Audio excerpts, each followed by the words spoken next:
अस्सलाम वालेकुम। मेरा नाम हफ़ीज़ हैदर है और मैं एक क्लिनिकल साइकोलॉजिस्ट हूँ।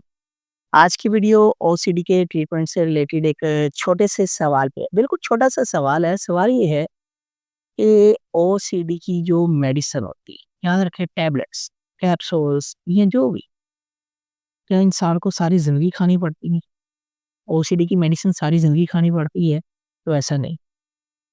ओसीडी की मेडिसिन जो है डॉक्टर्स की हदायत के मुताबिक याद रखिए और एक स्पेसिफिक टाइम तक खानी पड़ती है और उसके बाद जो है फिर कम होती है और आहिस्ता-आहिस्ता जो है ये बंद भी हो सकती है। वक़्ती तौर पे थोड़ा-सा जो है लंबा अरसा जो है खानी पड़ सकती है 3 माह, 6 माह, साल, 2 साल, वो डिपेंड करता है पेशेंट के अंदर इम्प्रूवमेंट कितनी आ रही है। और ये भी देखा गया है कि जो लोग अकेली मेडिसिन खाते हैं वो लंबा अरसा जो है उसकी मेडिसिन चल रही होती है।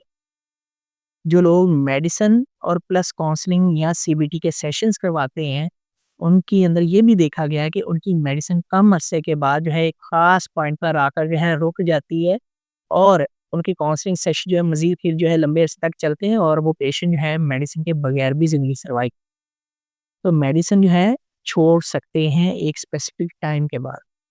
क्योंकि मेडिसिन जो है सिर्फ़ उसने क्या करना है आपकी बॉडी के मैकेनिज़्म के अंदर जो है चेंजेज़ केमिकल के अंदर चेंजेस करनी है ताकि आपको वो जो बार-बार ख़्यालात आते हैं वो ना आए।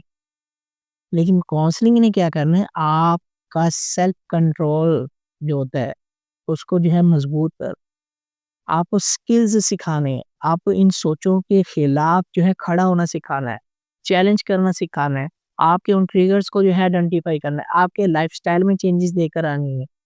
तो दोनों जो है अगर कोई पेशेंट लेता है, यानी कि मेडिसिन भी और साथ में जो है काउंसलिंग सेशन या सीबीटी सेशंस, तो उसके अंदर इम्प्रूवमेंट बहुत अच्छी होती है और उसकी मेडिसिन भी टोटली बंद हो जाती है, कई केसेस के अंदर देख और जो अकेले मेडिसिन का ही सहारा देते हैं, अपनी लाइफ़स्टाइल को नहीं बदलते, अपनी सोचों को नहीं बदलते हैं, उन ट्रिगर्स को आइडेंटिफ़ाई नहीं कर पाते, तो उनकी मेडिसिन लंबे अरसे तक चलती है। याद रखें ये चीज़।